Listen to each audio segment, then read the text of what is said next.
तो सांग मैंने एबे मु टॉक्सिक फिल्म को देखी आउ सांग मैंने टॉक्सिक फिल्म को ओवरऑल लेक्चर पर जदी टॉक्सिक फिल्म को गोटे लाइन रिव्यू करी तो सांग मैंने एती कहबी इट्स ए पलंग thought and guard for director and rocking star years only but it is a life threatening film for audience. तो सांग मैंने आप मैंने ए फिल्म को स्टार्टिंग रु फास्ट हाफ देखिए आ फास्ट हाफ रु लास्ट पर्यंत देखिए आप मैंने गोटे गोटे सीन देखिए कि आप मैंने पूरा फिल्म देखिए आप फिल्म किसी आप देखिए मिलूनी केवल आप एक्शन सीन आ तापर गप गप सीन माने आप फिल्म देखिए एमती फिल हम रॉकिंग स्टार 4 वर्ष जो विरति नहीं से थकी जाइए से केवल एक्शन सीन उपर एक्शन सीन करते एक्शन सीन तो मैदान कर एक्शन सीन तो पलंग उपर माने खट उपर कर तो सांग आपको यही जिनस ओवरऑल फिल्म देखिए मिले आ सांग ए फिल्म टी ए रेटेड ना जो प्रकार आपको ब्लंडर देखिए मिले आप बदले जाकि ओटीटी प्लेटफॉर्म एबे भी अच्छी धुरंधर पार्ट 1 ना पार्ट 2 देखिए आपको फुल्ली गुसबम्स आउ सैटिस्फैक्शन तो मिल जिवो माने सांग आपन आगरु केबे भी देखि नथि जण ए लिस्टर स्टार जे कि एत वर्ष पर कमबैक करछि तो सांग आपन मानकर एक्सपेक्टेशन जेति की भर रहिथियो सांग मोर भी एक्सपेक्टेशन थिला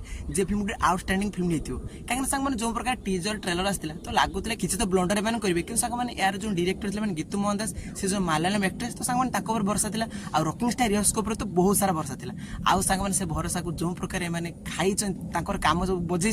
तो सांग अनएक्सपेक्टेड ताछर सांग मेकर माने ए फिल्म 5-5टी हीरोइन हेतले आउ सांग 5-5टी हीरोइन को जो प्रकार कैरेक्टर एते दिजन आउ जो प्रकार इमान को प्रेजेंट करछन तो सांग माने आपन को पूरा फालतू लागी आउ सांग एटा मेकर मान कर थॉट कि रॉकिंग स्टार यूएस कर थॉट केवल लक्ष्य हो जो हॉल देकी गोल पाकु जिबा माने सांग ए फिल्म टी आपन को कोन से डिपेंडेंट भल लागिबनी आपन माने स्क्रिप्ट नै नियंतु यार स्क्रीन प्ले नै नियंतु आपन माने सिनेमेटोग्राफी नै नियंतु जोटा कि आपन पूरा फालतू लागिबो सेही केजीए वाला सिनेमेटोग्राफी आपन को फील हबो बेसिकली बैकग्राउंड म्यूजिक आपन एते फालतू लागि आ आपन माने फील करियो जदी ए फिल्म स्क्रिप्ट पर सबटा बड़ विलेन की ताला सांग आपन कहबे जे रवि बसरु जी कि यार बीजीएम दिछंती तो सांग शेष रे फिल्म स्ट्रिक्टली सही मान देखि परबे जो माने बेसी दिन हलानी माहौल गरम कला वाला फिल्म देखि नथि माने बेसिकली कंडोम एड वाला फिल्म देखि नथि तो सांग माने से माने ए फिल्म टे स्ट्रिक्टली सही माने देखि परबे आ सांग बडी की जो माने रॉकिंग स्टार यूज कर फैन आ से मान प्रत्येक मिनिट रे जो ऑरा पेलम पेले होउची तो सांग माने सही माने देखि परबे तो सांग माने undoubtedly it's a cutest film of this year तो सांग माने दया करी आपन माने को देखंतु आपन माने मरंतु।